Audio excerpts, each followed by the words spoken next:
This is Real News Media TV, coverage you can trust. Please like, share, subscribe, and hit the notification bell. Select all for daily news updates. Good evening, my Real News Media TV family. Welcome back to the channel for another news update for June 15, 2023. And in the news this evening, woman killed execution style at home in Greenwich Town. A 47-year-old woman was shot and killed by a lone gunman in Greenwich Town, Kingston 13 on Wednesday night. The deceased has been identified as a man Jula Stewartson, also known as a Jula, from Seaview Avenue in the community.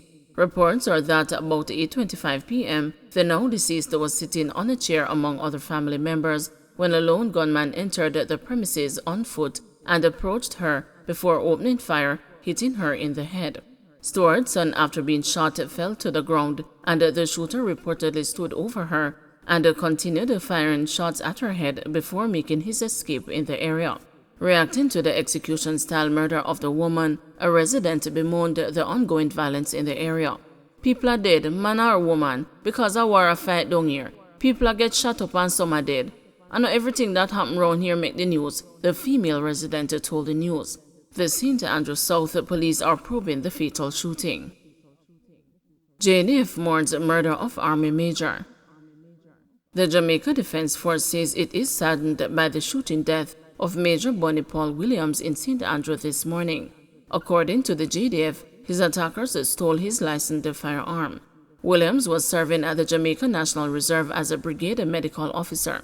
It is reported that he was returning home when he observed a group of men attempting to steal a motor car. The men opened fire at his vehicle, hitting him. Williams was found unresponsive at the scene. It is believed that he died of gunshot wounds he sustained.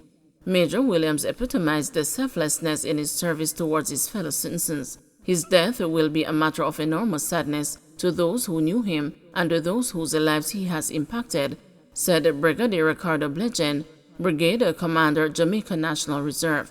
This was echoed by the Chief of Defense Staff, Rear Admiral Antoinette Wimser Gorman.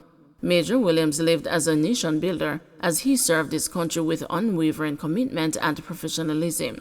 He will be deeply missed by his family, friends, fellow comrades in arms, and medical professionals.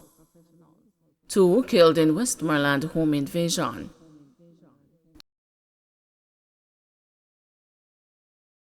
Horn, Westmoreland on Thursday night. They have been identified as 22-year-old Emron Hanson and 38-year-old Brian Tolo, both residents of the community. It was reported that around 8:30 p.m., Hanson was sitting at the front of a yard awaiting his girlfriend, while Tolo was in a room to the back of the house. While there, residents heard several loud explosions and later realized that both men were suffering from what appeared to be gunshot wounds. The residents summoned the police and assisted the men to the hospital, where they were pronounced dead on arrival.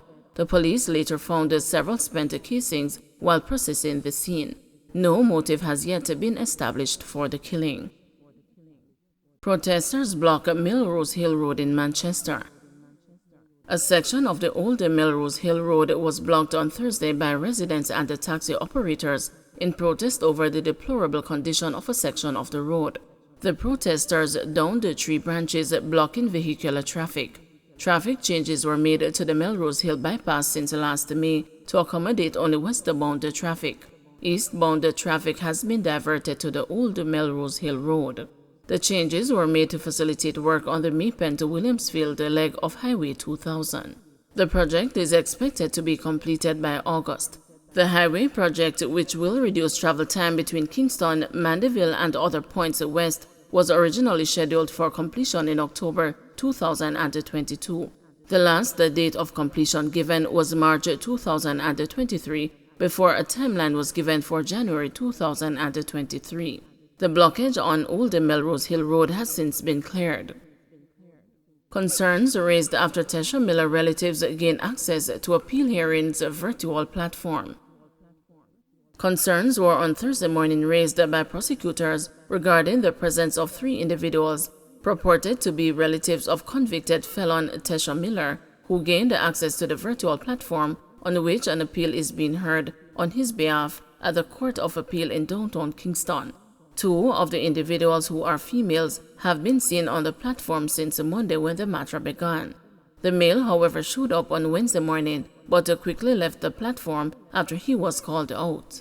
The man, who was clad in a t-shirt, had a scar on one cheek and sported plaits which he covered with a thumb. He signed in with the initial D. Brown. The females, who appeared to be in a car while on the platform at all times, could only be seen partially for the duration. Director of Public Prosecutions Paula Llewellyn, in placing her concerns on record Thursday morning, said inquiries revealed that the male, when being processed in the virtual waiting room, refused to turn on his camera so he could be identified. Attorney John Clark, who is representing Miller, said the matter was news to him as he had not shared the access details with anyone. The DPP, in noting that there are security concerns given the matter under appeal, said the proper protocols should have been observed in alerting the court to the presence of individuals on the platform, as is required for members of the media and the legal fraternity who observe proceedings. Skeleton remains believed to be that of Alzheimer's patient found in Clarendon. The skeleton remains of a man were found in bushes at Wanstead District in Thompsontown, Clarendon on Wednesday. The remains are believed to be that of 64-year-old Nathaniel Fisher, otherwise called Bazzi, a farmer from the district. Lawmen said Fisher was reported missing at the Mocco police station on February 4, 2023 by his relatives. It was revealed that the now deceased suffered from Alzheimer's. The relatives had told the police at the time that due to his illness, Fisher would sometime wander away but would return eventually.